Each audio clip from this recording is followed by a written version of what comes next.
안녕하십니까? 세계 성도 여러분. 오늘은 2022년도 철력 7월 24일, 양력 8월 21일 성일이 되겠습니다.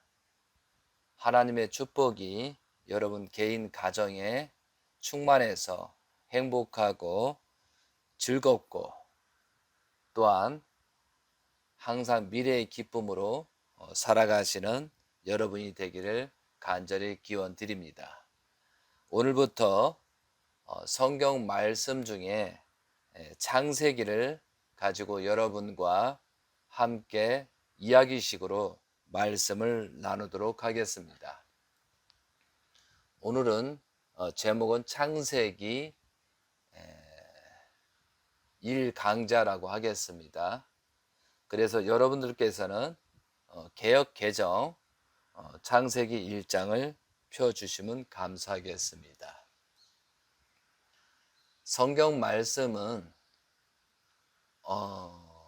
하나님의 자서전입니다. 그러니까 왜 하나님의 자서전이라고 하냐면은 하나님께서 인류를 창조하시고 아담과 하와를 하나님의 자녀를 첫 번째 창조를 하셨습니다. 그런데 아담과 하와가 선악과를 따먹고 타락으로 말미암아 하나님은 그때부터 복귀 섭리가 시작됐습니다. 그리고 창세기 4장에 보면은 가인과 아벨을 세워서 하나님께서 복귀 섭리를 진행하시려고 하셨습니다. 그런데 가인이 아벨을 살해함으로 말미암아 섭리가 또 연장됩니다. 그래서 아담으로부터 10대에 걸쳐서 1640년이라는 기간이 지나서 노아를 통해서 홍수 심판이 이루어집니다. 그런데 홍수 심판은 성공했고 새로운 창조 역사가 시작됐는데 노아의 아들 함의 실수로 말미암아 또한 복귀 섭리가 연장이 됩니다. 그로부터 많은 선지자와 중심 인물이 나옵니다. 그래서 하나님께서는 인류를 구원하시기 위해서 그 본보기 노정으로서 아브라함, 이삭과 야곱, 여호수아까지 상징적인 창세기 내용이 나옵니다. 그리고 모세 노정, 출애굽부터 시작해서 모세 노정, 여호수아까지가 나옵니다.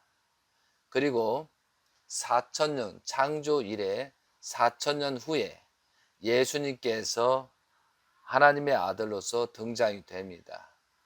그런데 예수님께서 하나님이 예수님을 중심 삼고 후 아담처럼 승리적인 조건을 세워서 예수님으로부터 복귀 섭리를 진행하려고 했는데 무지한 유대 민족들이 불신으로 말미암아 예수님은 십자가의 길을 가게 됩니다.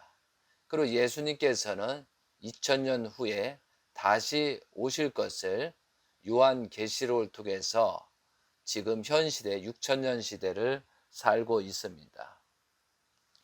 지금 이 시대는 이제 재림주 시대요. 또한 재림주를 중심한 창조 목적을 완성한 재림주의 혈통을 중심 삼고 섭리가 진행되는 시간입니다. 그래서 2012년도 2012년도죠. 2012년도 재림주께서 우리의 죄를 사하시고 새롭게 복귀 섭리를 하기 위해서 성화하셨습니다. 그리고 지난주에 성화 10주년을 넘고 새로운 섭리가 시작되고 있습니다.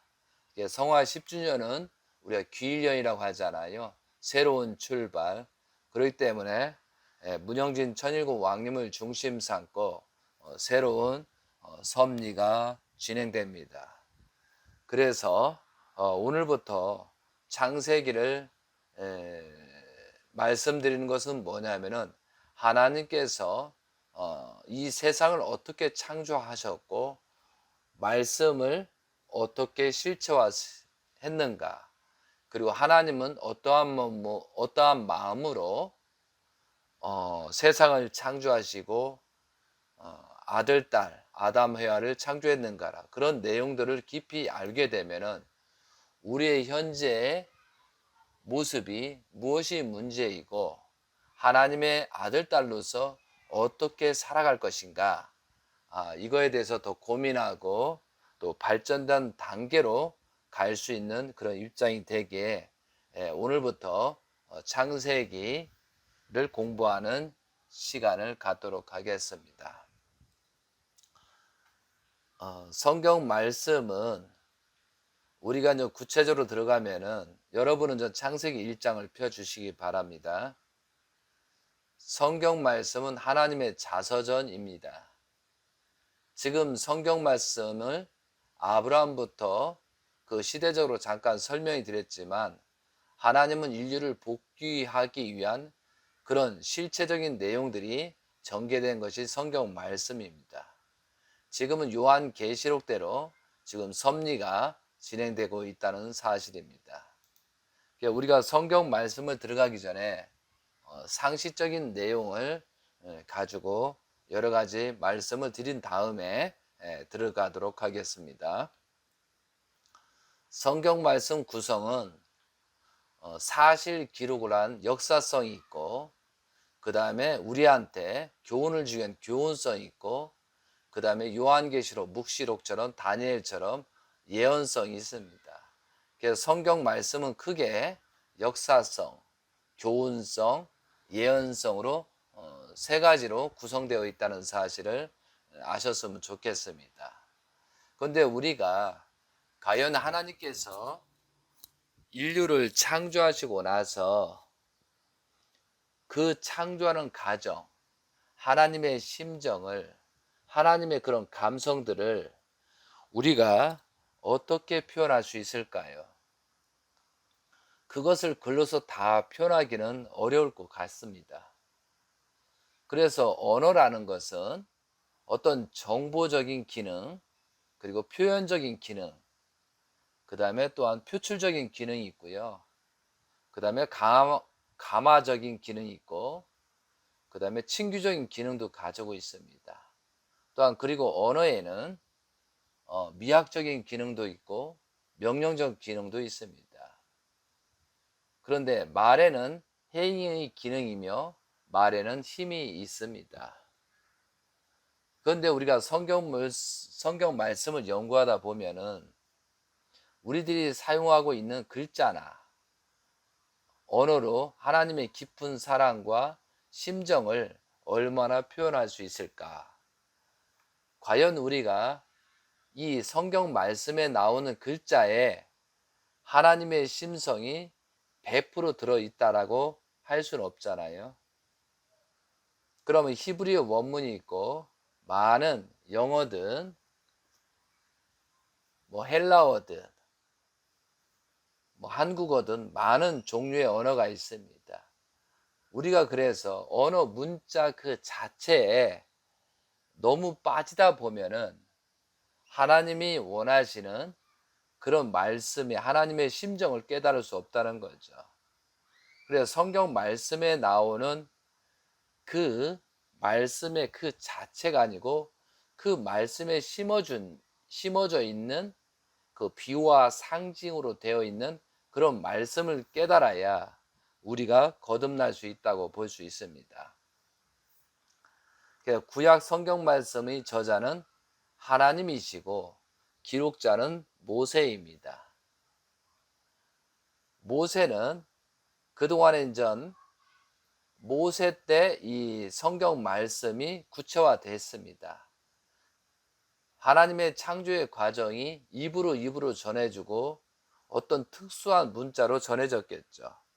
그것을 모세 오경에 있는 것처럼 모세 때 이게 기록이 전부 다 됐습니다. 그렇지만 이것이 어떤 일반 작가나 일반 소설가나 그런 개념이 아니고, 만약에 지금까지 성경 말씀이 이렇게 쭉 오고 있잖아요. 그런데 우리가 영계의 세계를 알고 있죠. 그거와 마찬가지로 어떤 이 내용 중에 거짓이거나 사실이 아닌 내용이 있다고 하면은 아마 영적으로 걸리기 때문에 그 내용은 사라질 것입니다. 그러면 지금 모세로부터 지금까지 이렇게 성경 말씀이 이어오는 것은 사실을 근거했기 때문에 지금도 이 성경 말씀을 죽고 우리가 이 중심으로 살려고 노력하는 것입니다. 지금에 와서 많은 성경들이 있습니다. 많은 성경들이 있는데 자기식으로 해석하고 자기 종교, 종단, 또한 자기에 맞는 주석을 가지고 해석을 하다 보니까 세상은 자꾸 강박해지고 타락한 내용이 깊어가는데 이것을 수습할 수 있는 그런 내용들이 없더라 이거죠. 그래서 오늘부터는 창세기부터 하나씩 하나씩 짚으면서 하나님의 심정을 중심 삼고 하나씩 깨닫고 우리가 하나님의 아들, 딸로서 어떻게 거듭날 것인가 라는 생각을 가지고 우리가 성경의 말씀에 임해야 되겠습니다.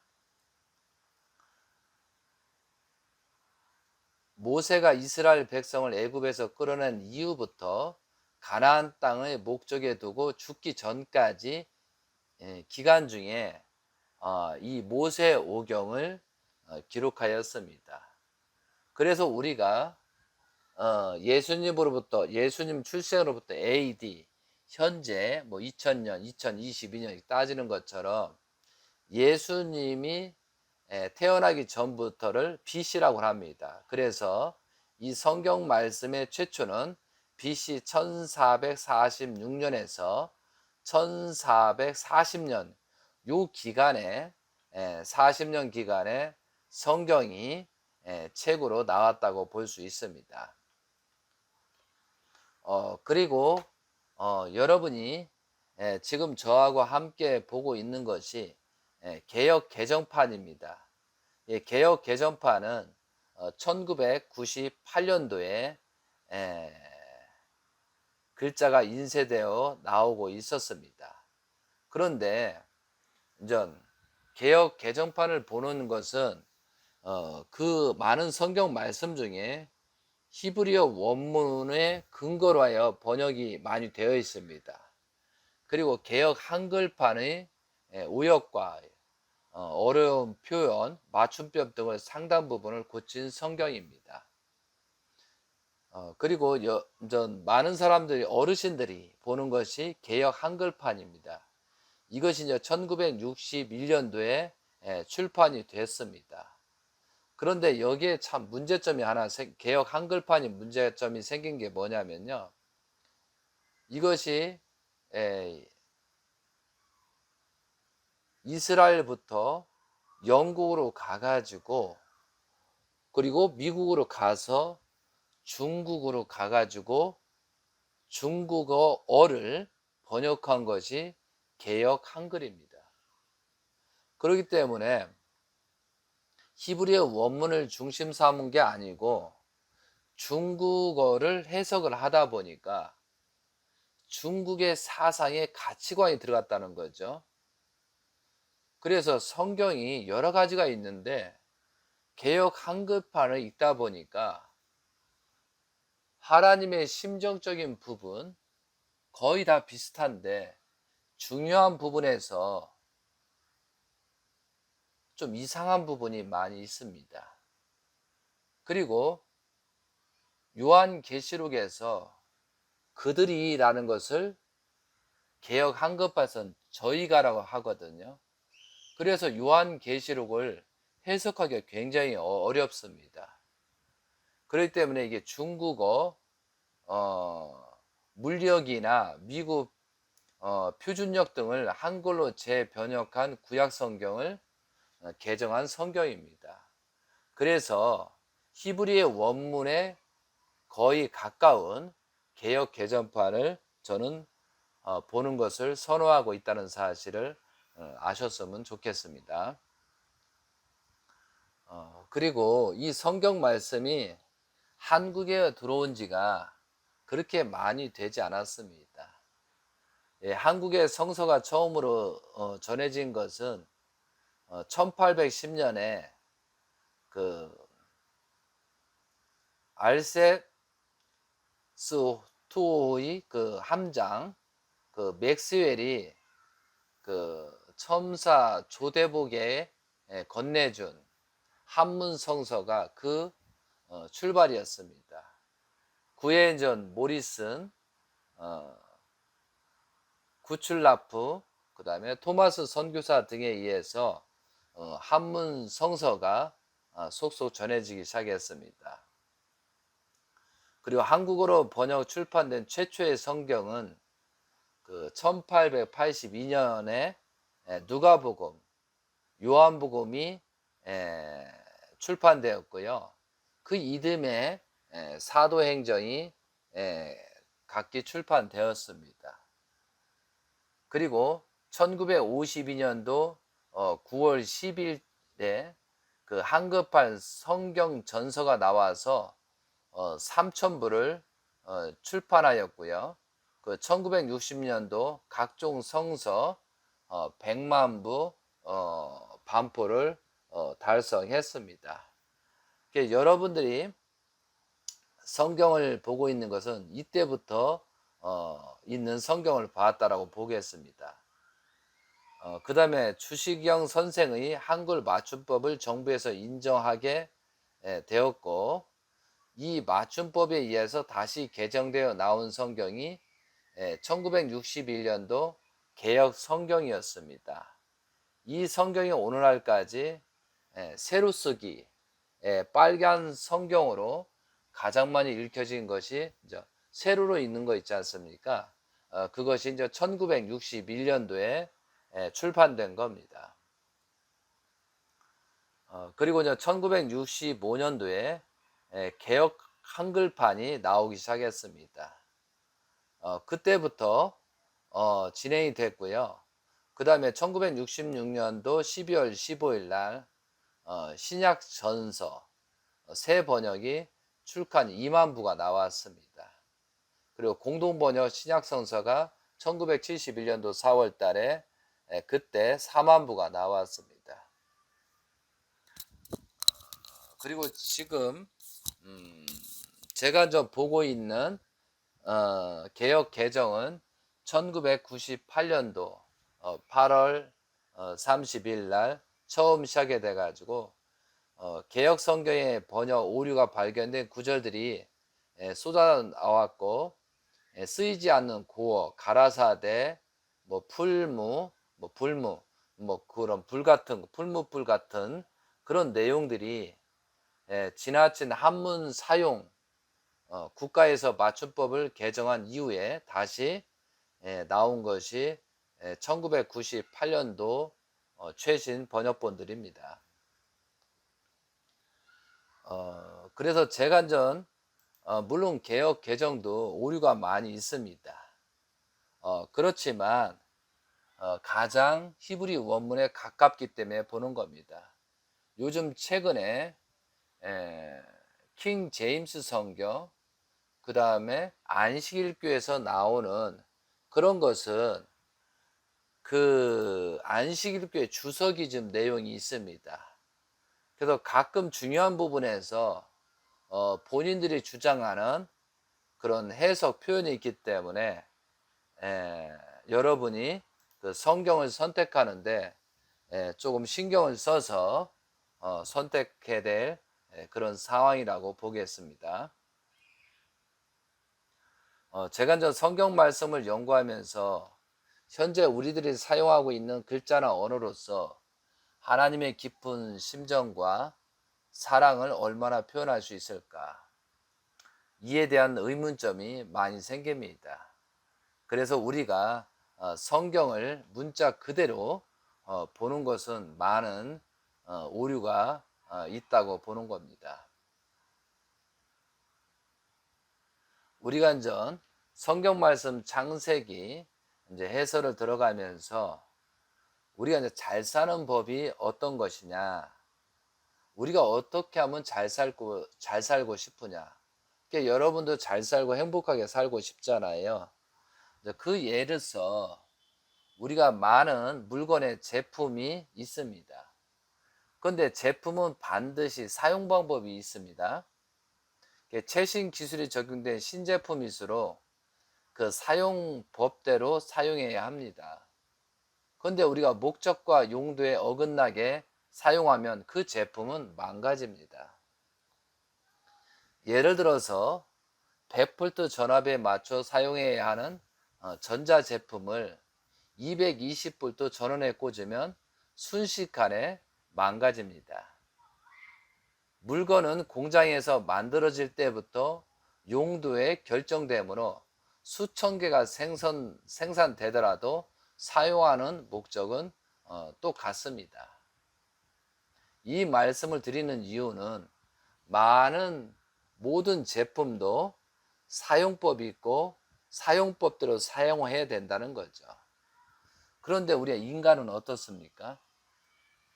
그래서 우리가 물건을 목적에 맞게 사용하듯이 만물의 영장인 인간도 창조주이신 하나님의 창조 목적대로 살아야 되겠죠. 그래서 그러면 창조 목적대로 살아야 되기 때문에 하나님께서 인류를 어떻게 창조했고 인간을 어떠한 마음으로 창조했는가를 모르면은 하나님의 창조 목적대로 살 수가 없습니다. 그래서 가장 성경 중에 중정 중에 하나님의 창조 목적처럼 이 창세기 부분이 1장에서 2장 부분이 굉장히 중요하다고 볼 수가 있습니다.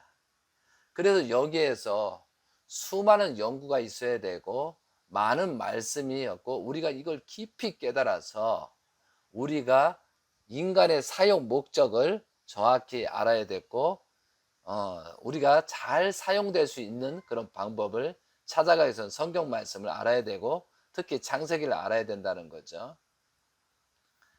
예, 세상에서는 여러분 잘 살고 못 살고를 물질을 중심으로 판단합니다. 저 사람이 돈이 많고 뭐 명예가 있고 외모가 출중하고 뭐 지식이 대단하고 명예 권력입니다. 그런 걸로 잘 살고 못 살고를 따지잖아요. 그러나 더 근본적인 면에서 잘 사는 사람과 못 사는 사람을 규정한다면 창조 원리대로 사는 사람을 잘 사는 사람이고 창조 원리대로 살지 못하는 사람은 못 사는 사람입니다. 아무리 호화롭고 윤택한 환경에서 살아도 창조 원리대로 살지 않는 사람은 잘못 사는 사람입니다. 지구상에 살고 있는 인류는 하나님의 창조 원리를 놓고 볼 때는 대부분 잘못 살고 있습니다. 그래서 불행해지는 겁니다. 그리고 하나님이 보는 기준은 원리대로 살고 있느냐, 하나님 말씀대로 살고 있느냐, 하나님이 원하는 사람으로 존재하는가, 이것이 가장 중요한 것입니다. 우리가 내적인 기준이 아니라 외적인 기준에만 매달려 생활하는 사람은 마치 고장난 인간, 즉 중병 환자와 같습니다. 현실의 인간들은 많이 고장난 상태입니다.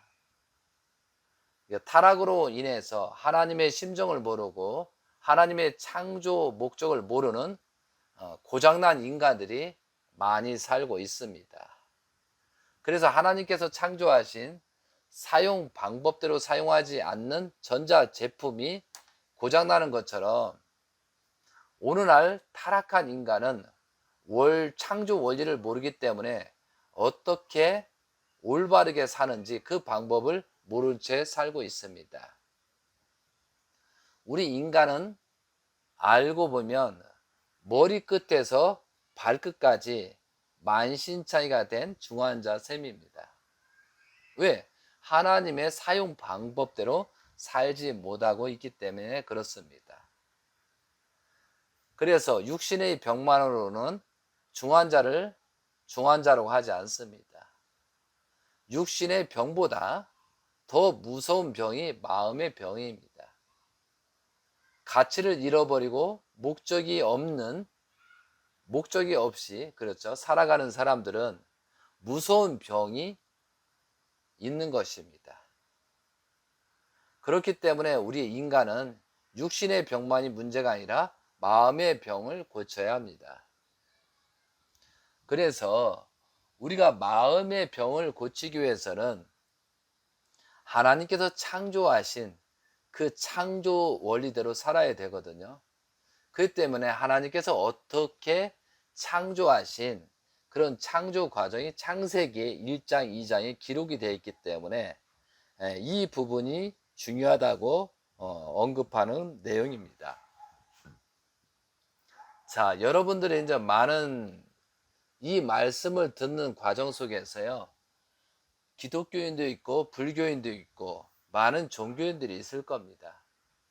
그런데 여러분들이 수많은 인류를 놓고 자연사를 놓고 하나님이 계시냐 안 계시냐 그런 자체를 논쟁하잖아요. 그것은 사탄이 심어놓은 그런 잔재들이라고 볼 수 있습니다. 여러분들은 이 내용이 궁금하지 않으세요? 하나님은 계시는가? 그리고 계시다면은 무엇 때문에 계시려고 하는가? 하나님은 왜 보이지 않는 무형으로 계시는가? 하나님의 말씀으로 천지 만물 세계를 창조하셨다. 창조하신 목적은 그럼 무엇일까요? 그러면 하나님께서 천지 창조를 하셨는데 어떠한 질서 원칙으로 창조하셨을까? 궁금하잖아요. 그리고 천사는 하나님의 창조물인가? 아니면 창조하셨다면 언제 또 창조하셨을까? 우리가 이제 천사라고 많이 얘기하잖아요. 영물이죠, 영물. 그리고 하나님께서 왜 사람을 창조하셨던가? 그러면 사람을 창조하신 목적은 무엇일까? 여러분이 왜 태어났죠? 여러분들이 왜 부모가 여러분을 낳게 했잖아요. 그러면 여러분 부모는 결국은 하나님이 낳게 했는데 어떻게 출발이 되었을까요? 그리고 많은 사람이 지금 과학적으로 증거를 내고 있는데 아담 화와는 최초의 사람의 기원인가? 아담 전에 또한 어떠한 사람이 살고 있었을까?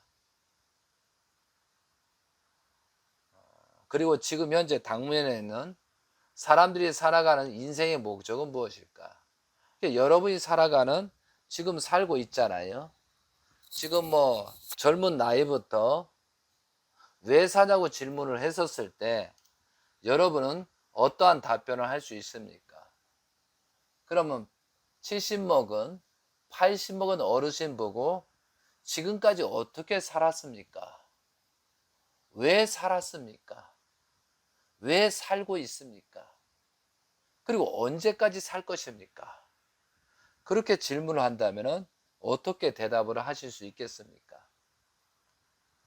그리고 사람이 죽으면은 사후일세가 있을까 없을까? 그런데 많은 사람들이 제사를 지내고 있습니다. 아마 이렇게 논리적으로 하나님이 있다라고 또 마음적으로 실제로 느끼지 못하는 사람들도 모든 인류가 먼저 선조들 죽은 사람들의 제사를 지내고 있잖아요. 아마 사람이 죽음에서 영계의 생활이 없고 그 혼이 없다고 하면은 제사를 지내지 않았을 것 같습니다. 그런 예를 갖추지 않았을 것 같아요. 그런데 조상들의 제사를 지내지 않으려고 해도 뭔가 기분상 문제가 생기고 꿈에서 나타나기도 하고 여러 가지 어려운 조건이 생기니까 지금 수십 년, 수백 년, 수천 년 제사의 문화가 계속 지속되고 있는 거라는 거죠. 그러나 한 측면으로 봤을 때도 영계의 세계는 있다는 거죠. 그리고 여러분이 이제 마음과 몸이 있지 않습니까? 그런 것처럼 마음의 세계가 과연 우리 육신이 떠나면은 육신과 분립돼서 육신은 흙으로 가고 그 마음이 계속 살아있을 것이냐, 죽을 것이냐.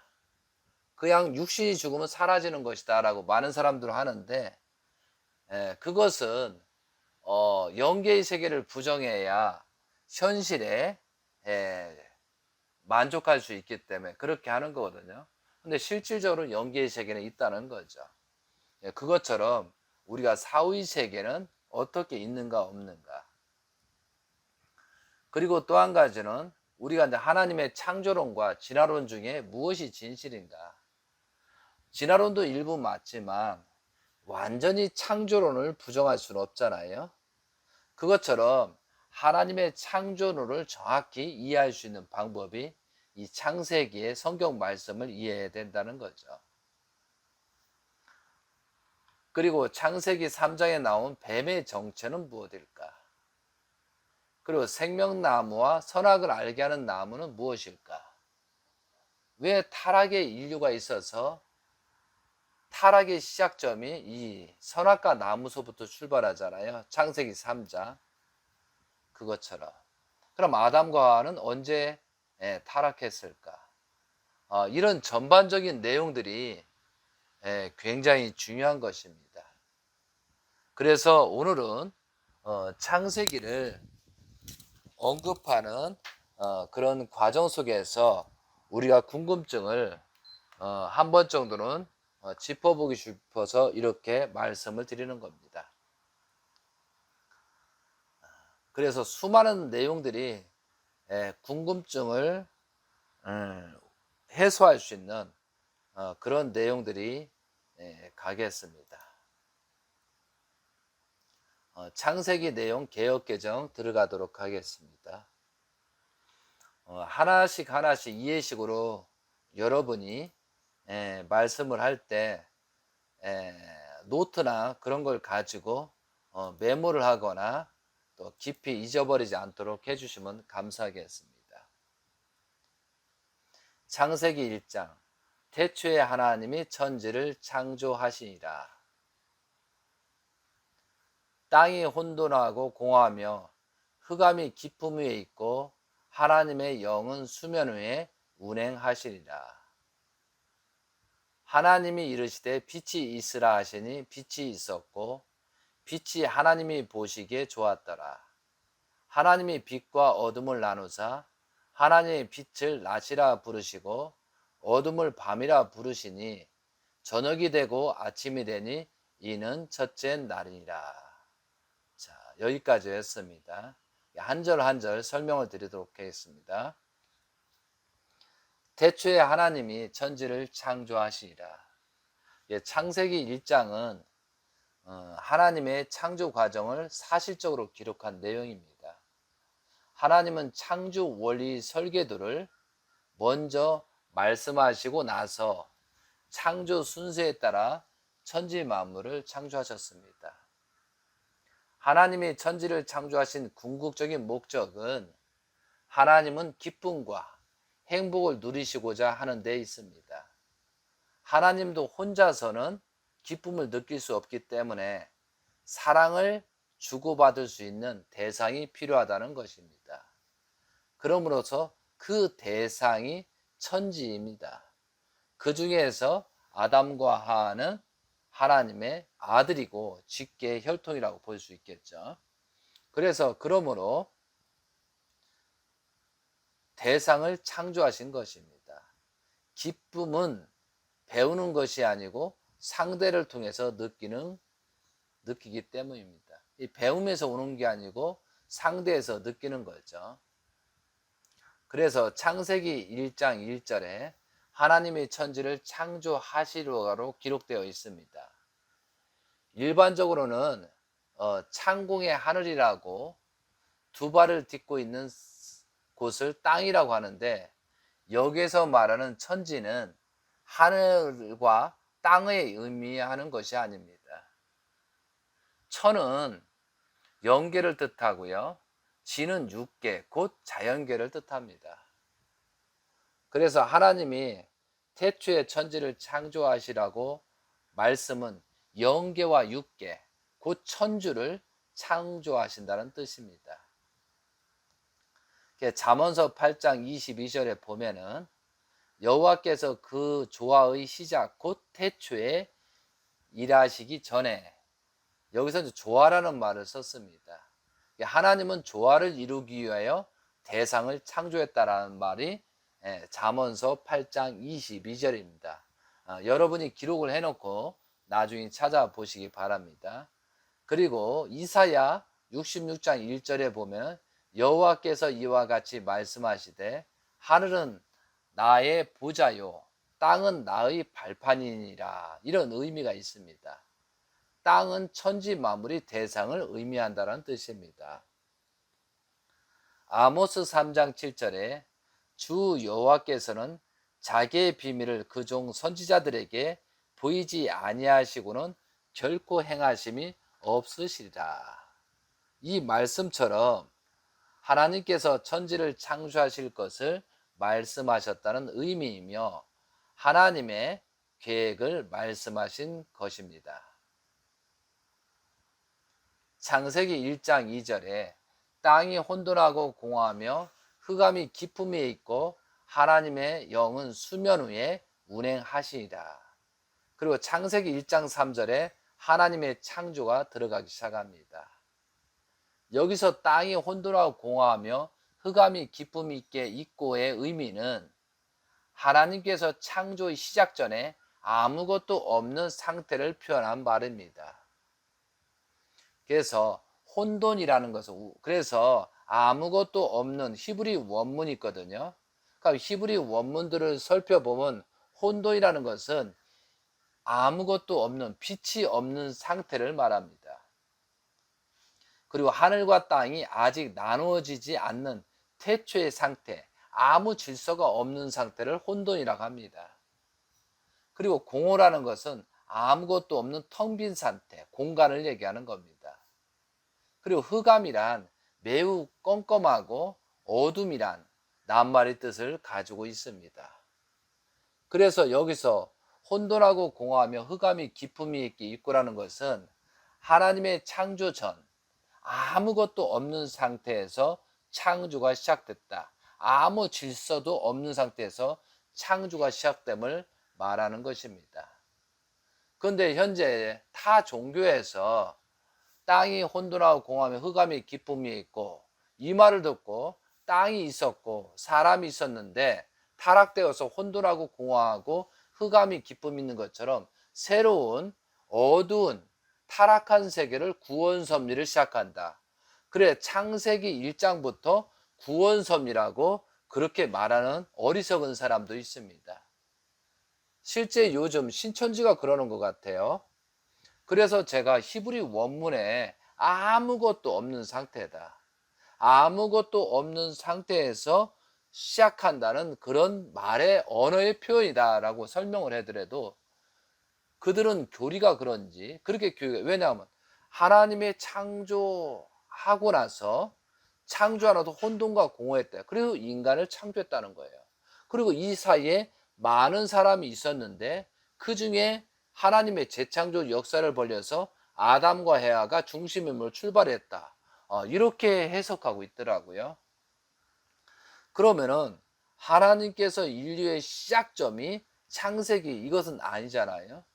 그래서 모세 때 이걸 썼기 때문에 이것도 복귀서입니다. 이렇게 보는 어리석은 관점이 있다는 거죠. 그런 사람들은 정말 하나님의 창조 목적이란가 그 창조의 개념을 모르다 보니까 자기 교류에 빠져나가는 그런 현상이 생깁니다. 그래서 분명히 아무것도 없는 상태, 아무것도 없는 상태에 창조가 시작된다라고 창세기 1장 2절에 언급이 나오는 겁니다. 그리고 깊음 위에 있고잖아요. 그런 상태에서 하나님의 영은 수면 위에 운행하시리라. 그래서 하나님께서 1장 3절에 들어가기 전에 하나님께서 만물을 창조하기 전에 뭘 창조했다? 하나님의 영. 누구예요? 천사를 창조했다라고 되어 있습니다. 그래서 그러면은 천사의 위치를 설명해야 되잖아요. 하나님과 수면 위, 만물 사이의 중간 부분에 영, 천사를 창조했다. 그래서 하나님의 영은 수면 위에 운행하시이다. 그래서 창조하기 전에 심부름 꿈, 하나님의 종으로서 천사를 이 피조물 만물을 창조하기 전 가장 윗단계 창조했다. 이렇게 이해를 하시면 되겠습니다. 그래서 하나님의 영은, 여기서 말하는 영은 천사를 말하는 것이고, 다시 설명드립니다. 하나님은 창조하시는 시점에서 가장 먼저 영물인 천사들을 창조하셨습니다. 그리고 수면 위에라는 것은 앞으로 창조될 피조 만물을 말하는 겁니다. 물이기 때문에 수면이라고 하는 겁니다. 그래서 성구로서 잠언서 8장 20에서 31절에 보의 내용을 보면 하나님께서 천사를 지으신 시점을 거기에 참 설명하고 있습니다. 여러분이 시간 되시면 잠언서 8장 22에서 31절의 내용을 여러분이 보시면 하나님께서 이 피조 만물을 창조하기 전에 창조하셨다라고 언급이 되어 있습니다. 자, 다음 절 들어가겠습니다. 창세기 1장 3절 5절. 하나님이 이르시되 빛이 있으라 하시니 빛이 있었고 빛이 하나님이 보시기에 좋았더라. 하나님의 빛과 어둠을 나누사 하나님이 빛을 낮이라 부르시고 어둠을 밤이라 부르시니 저녁이 되고 아침이 되니 이는 첫째 날이니라. 하나님의 1단계가 있습니다. 이것이 첫째 날입니다. 그래서 인간을 창조한 날이 여섯째 날이라고 하고 있습니다. 하나님께서는 그 단계별로 그것을 첫째 날, 둘째 날이라고 하고 있다는 거죠. 창조의 첫째 날, 창조의 첫 단계, 하나님께서 천지창조를 위한 활동이 시작하심을 빛이라고 하셨습니다. 빛이라는 것은 하나님의 본체로서 하나님의 근본적인 힘의 형상적인 것을 나타내는 것이 말하는 것입니다. 단순하게 태양의 빛, 뭐 광선, 광채, 그게 아니고 물질적인 빛을 말하는 것이 아닙니다. 즉 다시 말하면은 보이지 않는 무형으로 계시는 하나님이 유형으로 활동을 시작하심을 빛이라고 말씀하신 것입니다. 창조의 첫째 날은 하나님이 피조 만물을 창조하게 한 날 움직이기 시작했다. 그러니까 움직이는 것을 빛이라 하는 것이죠. 이게 가만히 있을 때는 무형이고 움직일 때는 무형이잖아요. 그것처럼 창조의 첫 단계에서 하나님께서 형상화 하시는 모습을 빛이라고 상징과 비유로서 말씀하신 것입니다. 빛이 하나님이 보시기에 좋았더라의 의미는 기쁨으로, 사랑으로 서로가 주고받을 수 있는 상대가 있어야 작용하기 일어나는 거기 때문에 그 작용을, 상대를 만드는 것이 기쁘다. 이것이 빛이라는 거죠. 그러므로 우리들이 하나님께서 기쁨과 사랑을 하기 위해서 상대를 만드시고 보기에 좋았더라 말하는 것입니다. 우리가 물건을 인간들도 그렇잖아요. 어떤 물건을 만들기 시작할 때 그때의 기쁨이 굉장히 오지 않습니까? 여러분이 어떤 것을 시작할 때, 그러니까 여러분이 가만히 있다가 움직이는 때, 이것이 빛이라는 거죠. 어떤 움직일 때 활동이 발생되잖아요. 그러니까 하나님이 움직이기 시작한 것을 말하는 것입니다. 빛과 어둠의 의미는요, 창조 시작 전을 어둠이라 하고요, 창조 시작부터를 빛이라는 것입니다. 즉 창조 시작 전의 하나님을 밤의 하나님이라고 해야 되고요, 창조의 시작으로부터 하나님을 낮의 하나님입니다. 그래서 이 빛에 대한 성구는 여러 군데 많이 있습니다. 이것을 좀 달리 정확하게 분석한다면 하나님의 보이지 않는 본성성과 보이는 형상을 달리 표현하면 하나님의 밤의 하나님과 낮의 하나님, 즉 마음의 하나님과 몸의 하나님이라고 할 수 있습니다. 하나님은 마음이 되는 성상적인 밤의 하나님을 실체하기 위해서 하나님의 몸이 되는 형상적인 낯의 하나님을 창조하셨습니다. 스스로 몸의 하나님을 창조하신 것입니다. 그 동기는 밤의 하나님입니다. 그래서 밤의 하나님의 속에 정해진 구상, 즉 추상적인 관념이나 하나님의 원칙과 수리에 의해 구체적으로 나타난 것이 낮의 하나님입니다. 그리고 여기서 이제 저녁이 되고 아침이 되니 이는 첫째 날이라 라고 되어 있습니다. 그런데 이게 이스라엘이잖아요, 지역적으로. 그래서 하루의 창조가 끝나고 밤이 지나 이튿날 아침이 되면 둘째 날이 되는 것인데, 여기서 첫째 날이라고 기록된 것은 피조물이 완성된 때까지를 밤이라는 성장기가 있다는 것을 우리가 의미합니다. 만약 피조 만물의 성장 기간이 없이 하나님의 말씀과 동시에 죄송합니다.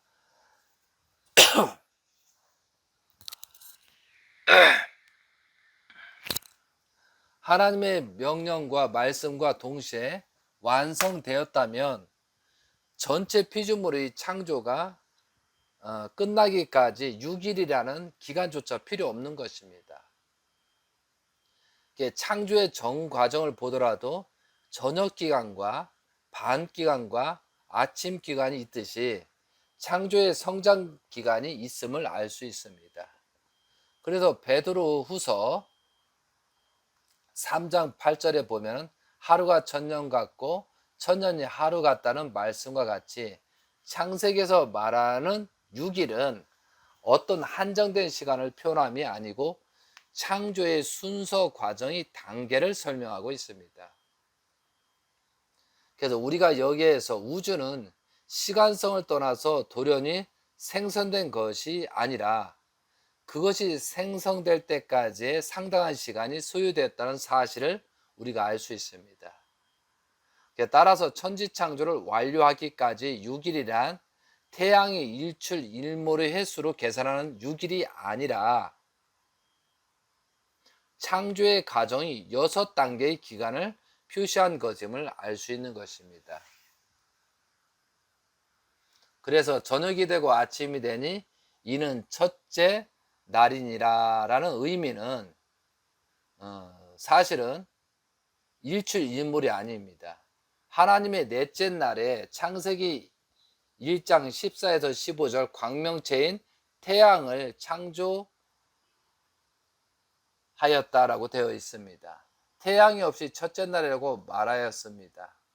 이것은 태양을 중심한 밤낮 일일을 말하는 것이 아니라 창조 과정의 단계를 의미하는 것임을 알 수 있습니다. 참고로 유대인들은 있잖아요. 유대인들은 하루를 해질 무렵 저녁 6시 기준으로 해서 24시간을 나누고 있습니다.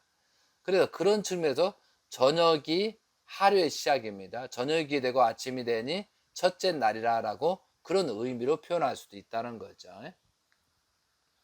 근데 여기에서 첫째 날, 둘째 날 이것은 창조의 과정 단계를 설명하는 것이지 어떠한 일출일몰이 아니라는 것을 알아야 됩니다. 요즘 기독교인들이 이상하게 하나님은 전지전능하니까 하루에 창조하셨다 그렇게 하는데, 우리가 봄이 돼서 새싹이 돋아 열매가 맺을까지 엄청난 시간이 걸리잖아요. 그런 걸 생각하면서 하나님의 창조 과정도 단계별로 그런 창조의 과정이 시간이 있었다는 사실을 알아야지 과학적으로 이해할 수 없는 하루 만에 하나님은 전지전능하게 창조하셨다. 그럼 구원 섭리도 하루 만에 재복귀하면 되잖아요. 그러니까 하나님의 창조 질서가 있기 때문에 이 구원 섭리 과정도 있다는 것을 아셨으면 좋겠습니다.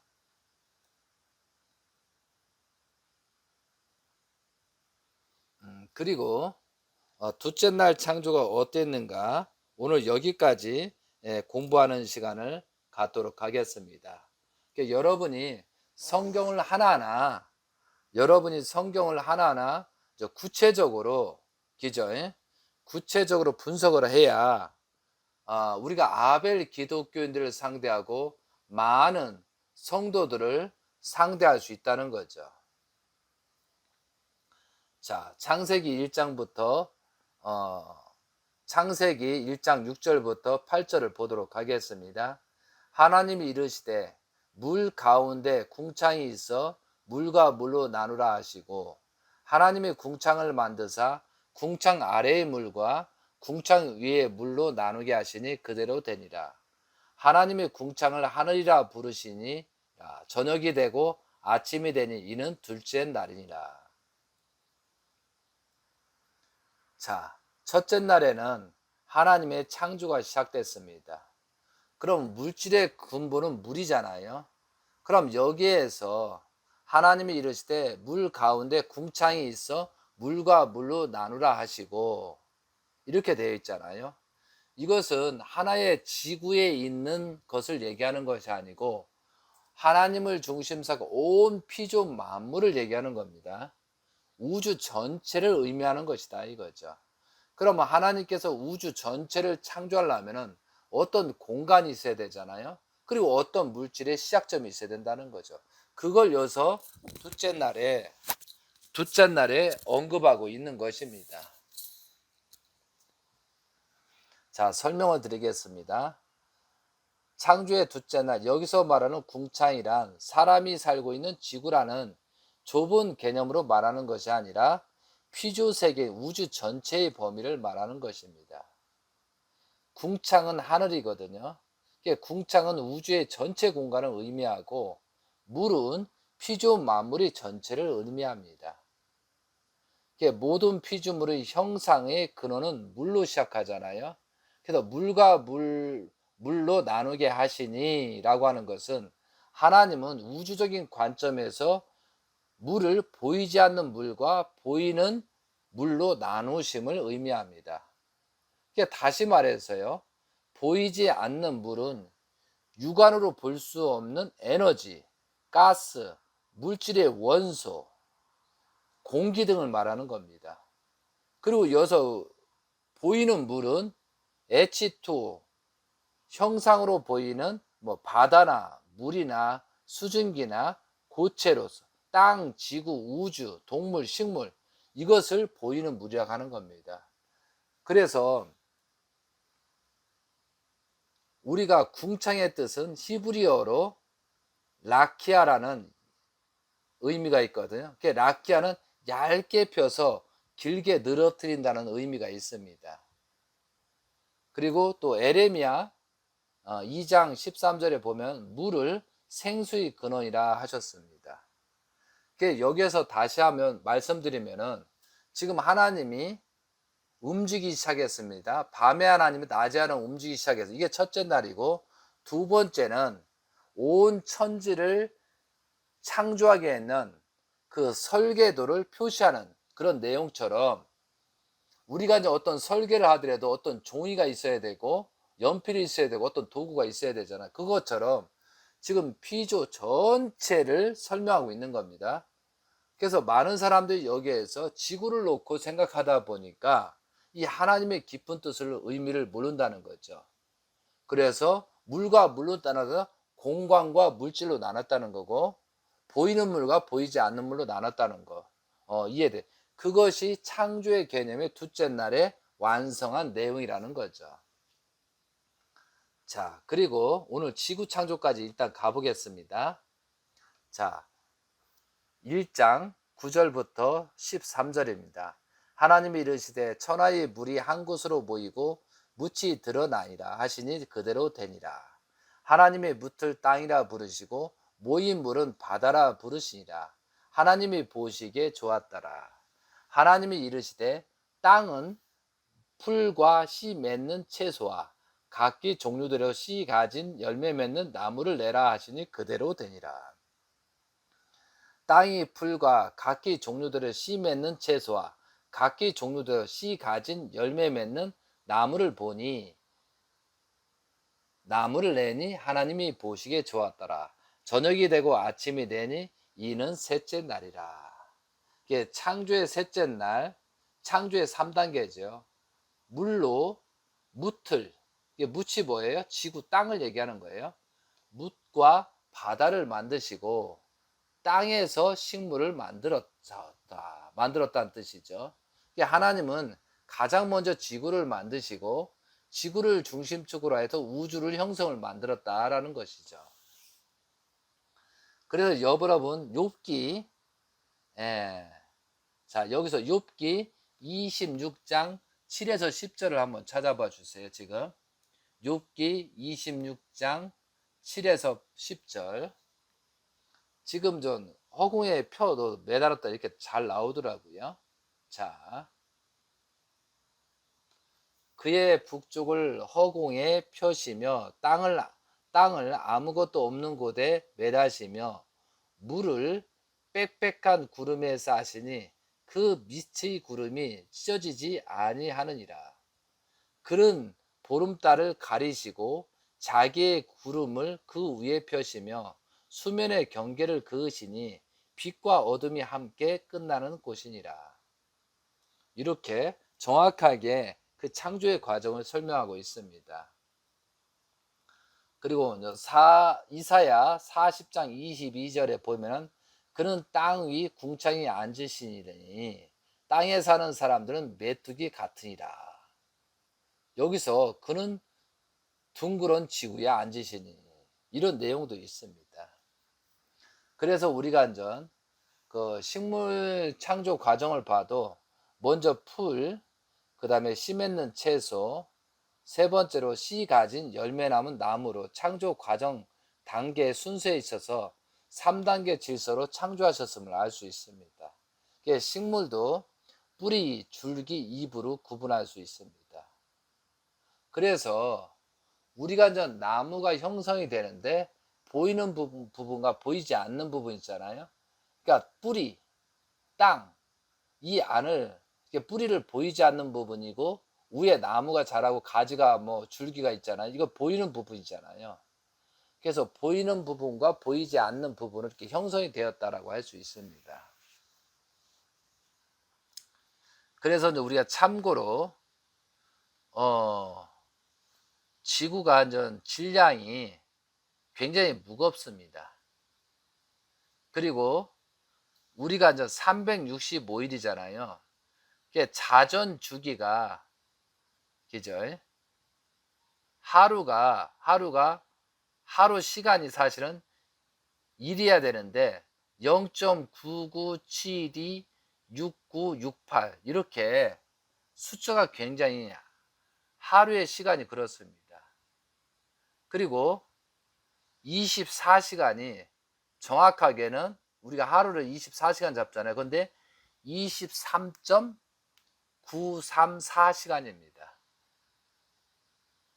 그리고 우리가 공전을 하잖아요. 공전 주기가 우리가 보통 양력으로 365일인데 정확하게는 365.2563630041입니다. 그리고 우리가 철력, 윤달을 쓰고 있잖아요. 윤달은 30일씩 계산하잖아요. 30일, 29일. 그러다 보니까 2년, 3년마다 한 번씩 윤달이 한 번씩 들어오잖아요. 그죠? 그런 식으로 해서 맞춥니다. 그리고 우리가 공전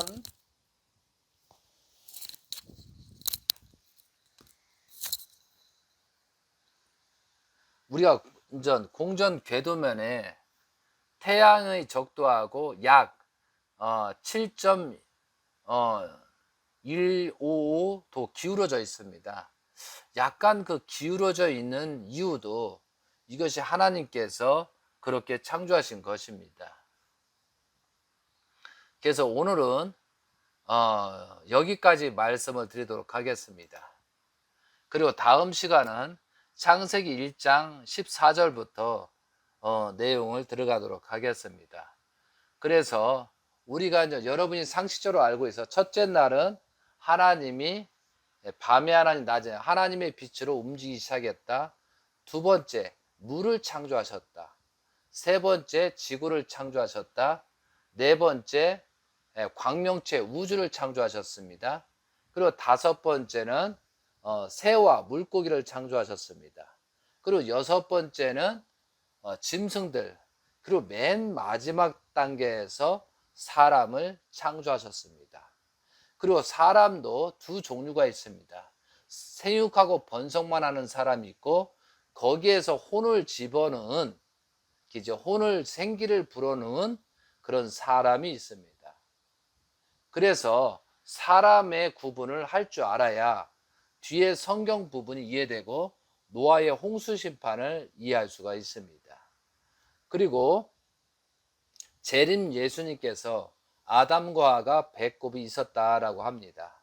그거와 마찬가지로 아담과 하와 전에 사람이 있었다. 그럼 성경에도 그런 말씀이 있거든요. 다음 시간엔 그렇게 하도록 하고요.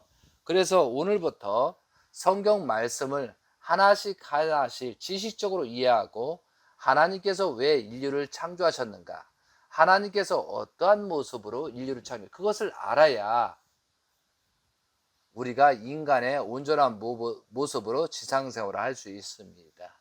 그거와 마찬가지로 여러분들이 하나씩 하나씩 공부해 나가는 여러분이 되시기 바랍니다.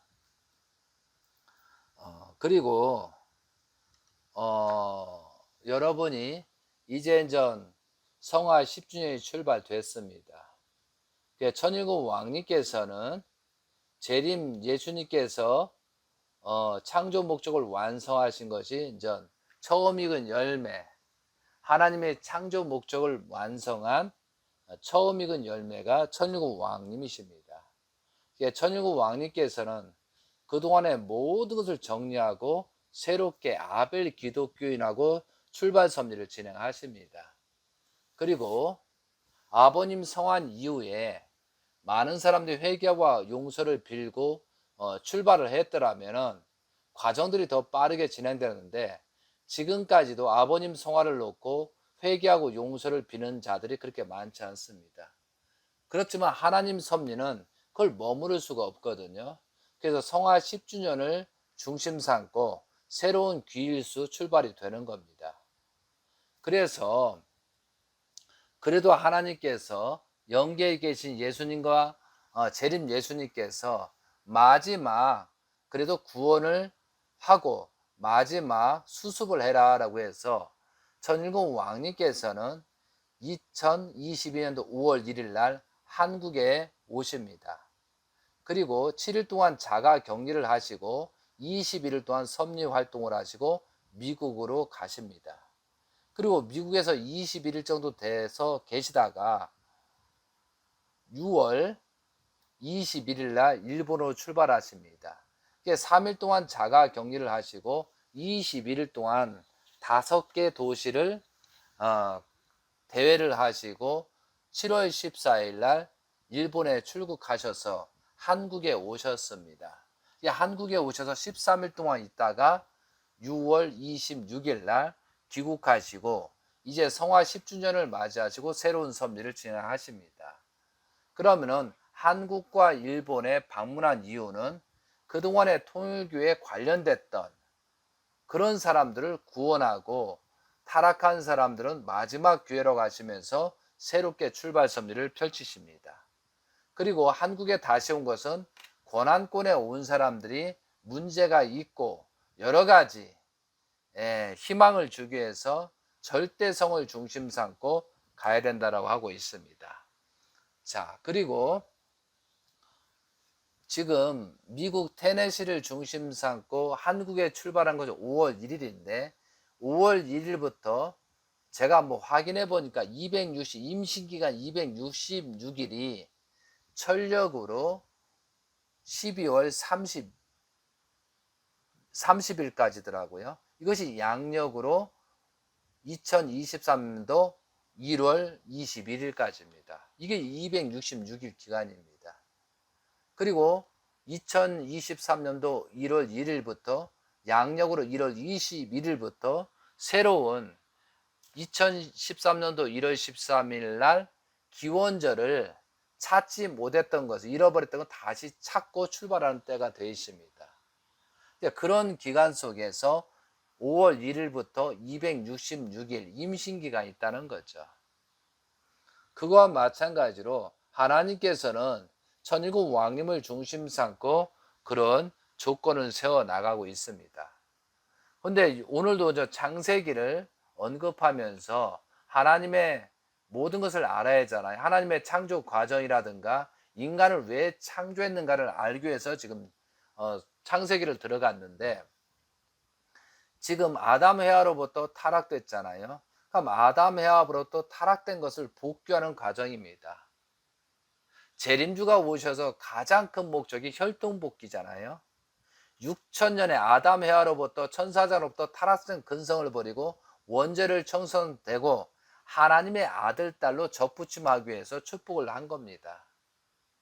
그러니까 그런 축복 속에서 새로운 섭리가 시작됐는데, 원리 말씀이 좋은데 타락한 세상으로 흡수되다 보니까 많은 사람들이 축복 가정들이 탈선됐습니다. 그리고 2세, 3세들이 많이 탈선됐기 때문에 지금 세상이 어렵고 중심적인, 세계의 중심적인 종교가 망해가고 있다는 사실이죠. 이건 감출 수가 없어요. 그러니까 여러분이 뭐 세상이 어떻다, 누가 어떻다, 뭐 그게 중요한 거 아니고, 재림주를 믿고 3대 왕권을 믿는 사람들이 성적으로 문제가 생겼다, 외도했다, 바람피웠다, 이것은 심판의 대상이 될 수밖에 없는 거죠. 그러니까 복귀 섭리는, 그럼 재림주를 여러분이 기다린 목적이 뭐예요? 혈통복귀잖아요.